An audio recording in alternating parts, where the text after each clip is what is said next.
Assalamualaikum, para wanita kuat. Kamu adalah inspirasi bagi banyak orang, bahkan tanpa kamu sadari. Teruslah bersinar, dan jangan pernah berhenti bermimpi.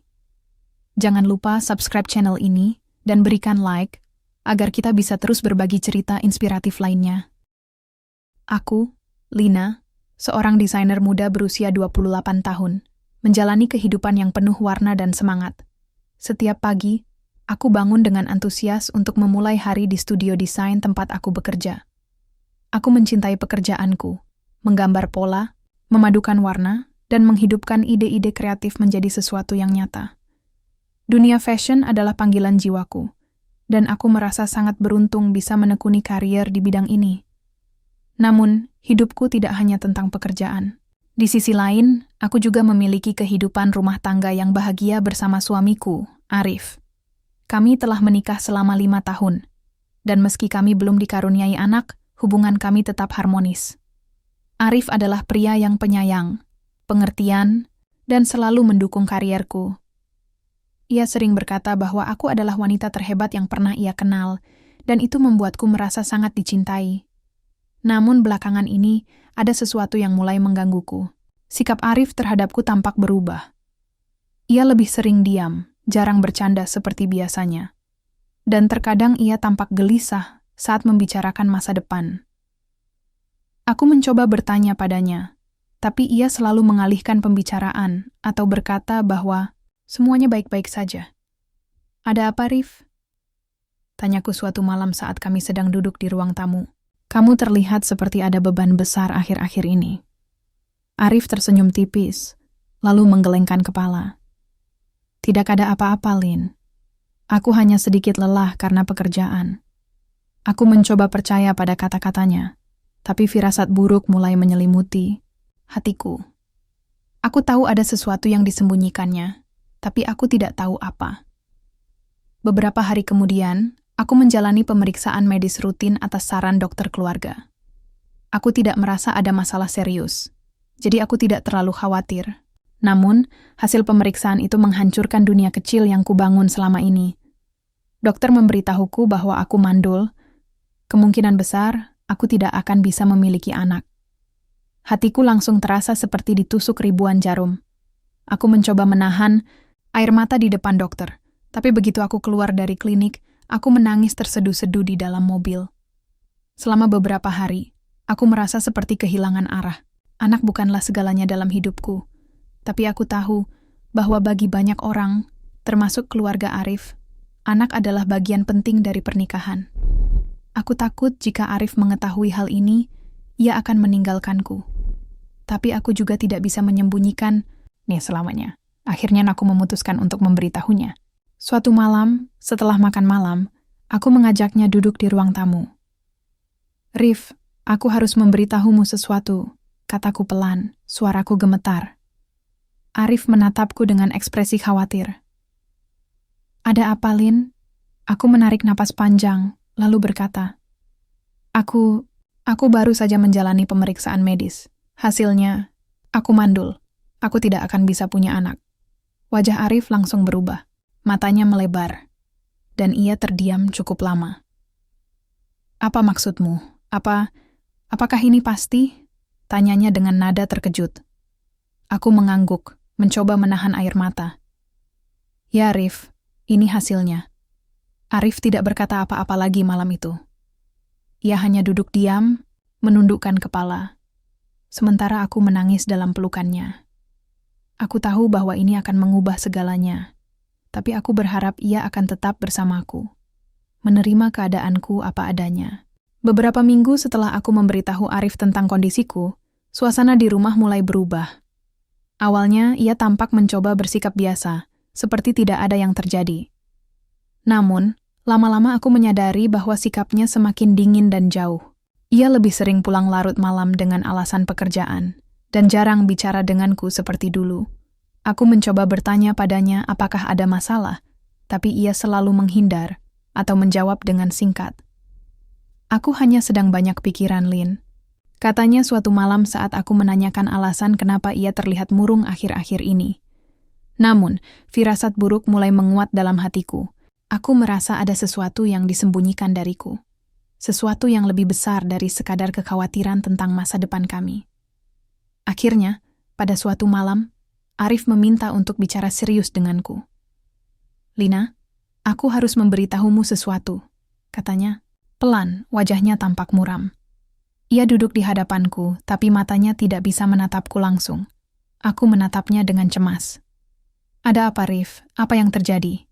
Ia menarik napas panjang, lalu berkata dengan suara berat, "Keluargaku. Mereka sangat menginginkan cucu.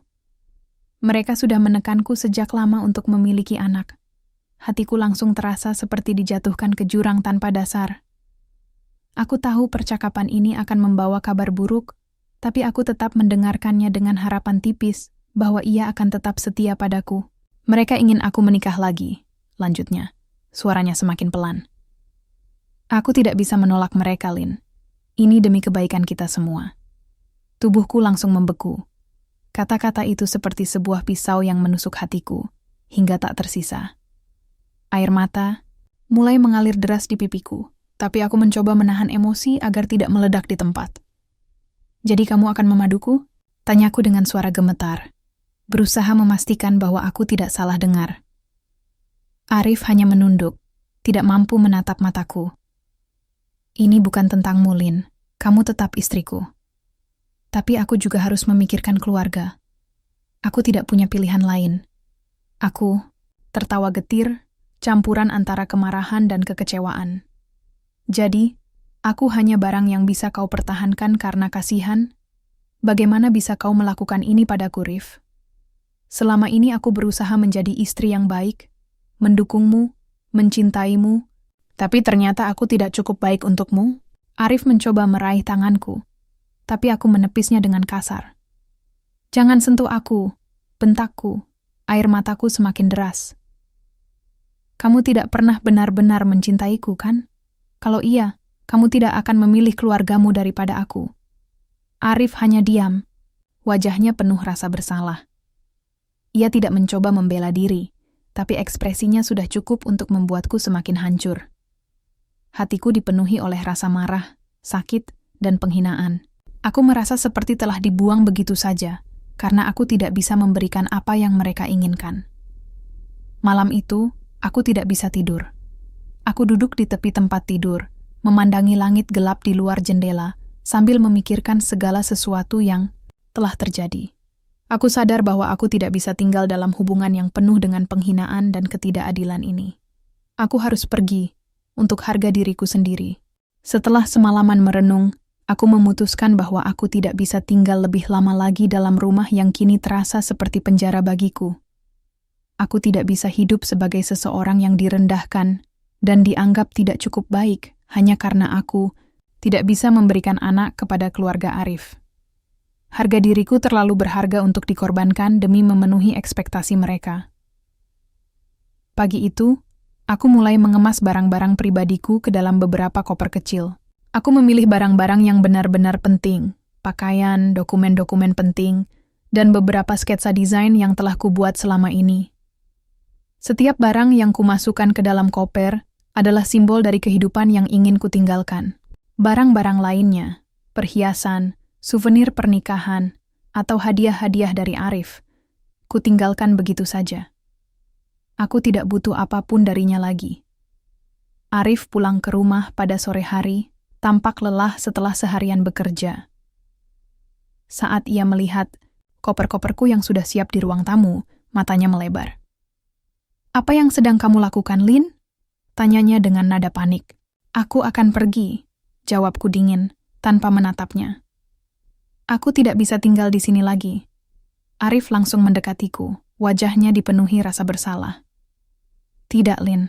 Kamu tidak bisa pergi. Kita bisa bicarakan ini lagi. Aku tidak akan menikah lagi. Kalau kamu tidak mau." Aku tertawa getir, suaraku penuh kemarahan dan kekecewaan. "Terlambat, Rif. Keputusanmu sudah jelas. Aku tidak bisa hidup dengan seseorang yang memilih keluarganya daripada aku, yang menganggapku tidak layak hanya karena aku mandul. Aku pantas mendapatkan lebih dari ini." Ia mencoba meraih tanganku, tapi aku mundur selangkah, menjaga jarak dengannya. "Jangan sentuh aku," kataku tegas. Aku sudah memutuskan. Aku tidak akan kembali. Arif terdiam, matanya berkaca-kaca. Ia tampak putus asa, tapi aku tidak peduli lagi. Kata-katanya sebelumnya sudah cukup untuk membuktikan bahwa ia tidak benar-benar mencintaiku. Bagaimana bisa ia memilih meninggalkanku demi memenuhi tuntutan keluarganya? Kamu akan menyesal, Lin, katanya akhirnya. Suaranya bergetar. Aku masih mencintaimu. Aku menatapnya dengan dingin. Kalau kamu benar-benar mencintaiku, kamu tidak akan memilih jalan ini. Cinta bukan tentang memiliki anak atau memenuhi ekspektasi orang lain, tapi sepertinya aku salah tentangmu. Tanpa mengucapkan sepatah kata lagi, aku mengangkat koporku dan meninggalkan rumah itu. Aku tidak menoleh ke belakang, bahkan ketika aku mendengar suara Arif memanggil-manggil namaku dari ambang pintu. Hatiku terasa kosong, tapi juga lega. Aku tahu bahwa aku telah membuat keputusan yang tepat. Setelah meninggalkan rumah Arif, aku pindah ke sebuah apartemen kecil di pusat kota. Tempat itu sederhana, tapi cukup nyaman untuk kutinggali sementara waktu. Awalnya, hidup sendiri terasa sulit. Aku harus belajar mengatur segala sesuatunya sendiri, membayar tagihan, memasak, hingga membersihkan apartemen. Tapi aku tidak mengeluh. Ini adalah langkah pertamaku menuju kebebasan dan kehidupan baru. Aku juga mulai fokus pada karierku sebagai desainer. Aku sadar bahwa aku tidak bisa bergantung pada siapapun lagi. Jika aku ingin bangkit dari semua penderitaan ini, aku harus membuktikan pada diriku sendiri bahwa aku mampu sukses tanpa dukungan orang lain. Aku mulai bekerja freelance, membuat desain-desain unik untuk klien-klien kecil. Meski penghasilannya tidak seberapa, aku merasa puas karena aku mulai membangun fondasi baru untuk masa depanku. Beberapa tahun berlalu sejak aku meninggalkan Arif. Awalnya, hidupku tidak mudah. Pindah ke apartemen kecil, dan memulai segalanya dari awal adalah tantangan besar bagi seseorang yang terbiasa dengan kehidupan rumah tangga yang stabil. Namun, tekad kuat untuk bangkit membuatku terus melangkah maju. Aku mulai bekerja keras di dunia desain, mencurahkan seluruh waktu dan energiku untuk berkarya. Aku tidak hanya menerima proyek freelance, tapi juga mulai membangun portofolio yang lebih profesional. Setiap malam, aku menghabiskan waktu berjam-jam di meja kerja, merancang pola-pola baru, dan bereksperimen dengan warna serta tekstur. Aku ingin menciptakan sesuatu yang unik, sesuatu yang bisa menjadi ciri khas diriku sebagai desainer. Lambat laun, usahaku mulai membuahkan hasil. Klien-klien kecil yang awalnya memesan desain sederhana, mulai merekomendasikanku kepada orang lain. Desain-desainku yang penuh inovasi mulai dilirik oleh perusahaan-perusahaan fashion lokal. Beberapa editor majalah mode bahkan meminta wawancara denganku untuk membahas koleksi desain terbaruku. Namun, kesuksesan ini tidak datang begitu saja. Ada banyak rintangan yang harus kuhadapi.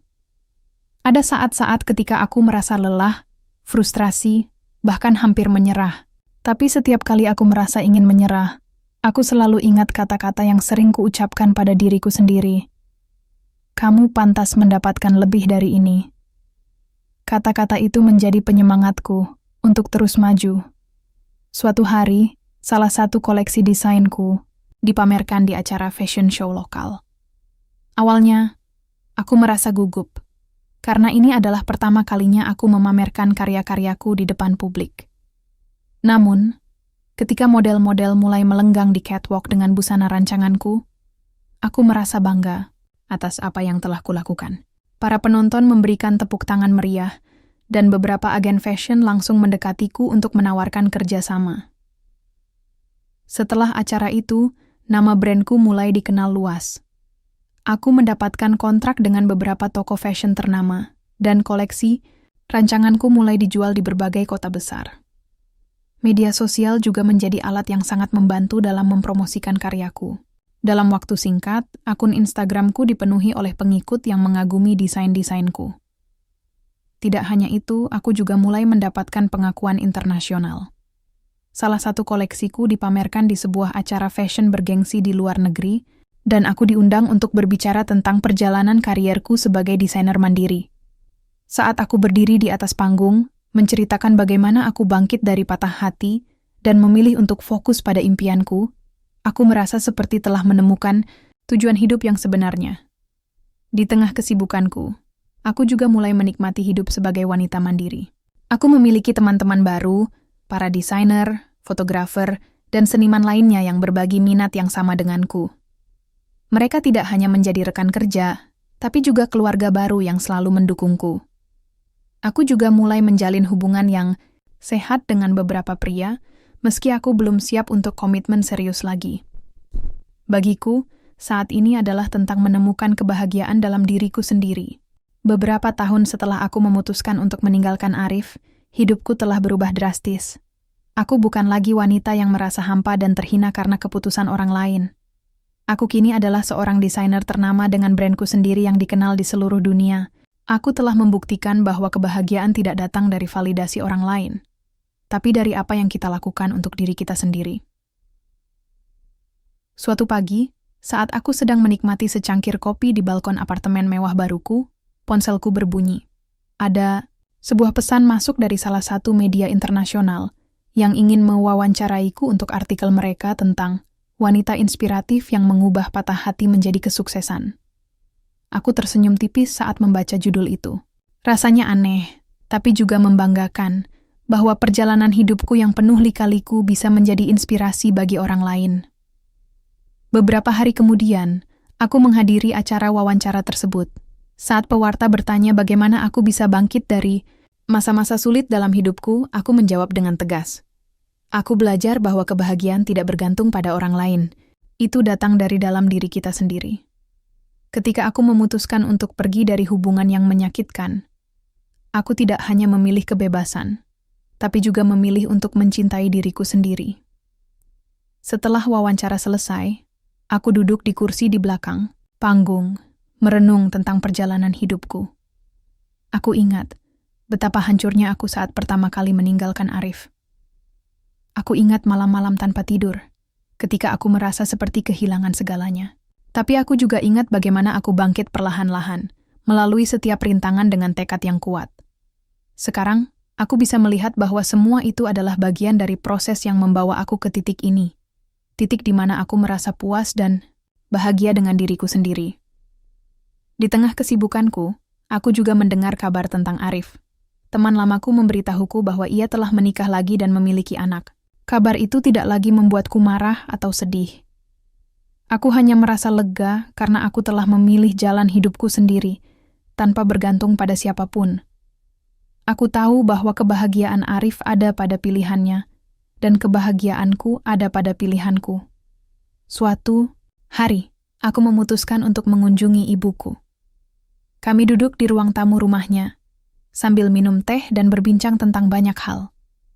Ibu tampak bangga melihatku sekarang, wanita yang mandiri, sukses, dan penuh percaya diri. "Kamu sudah melewati banyak hal, Nak," katanya lembut.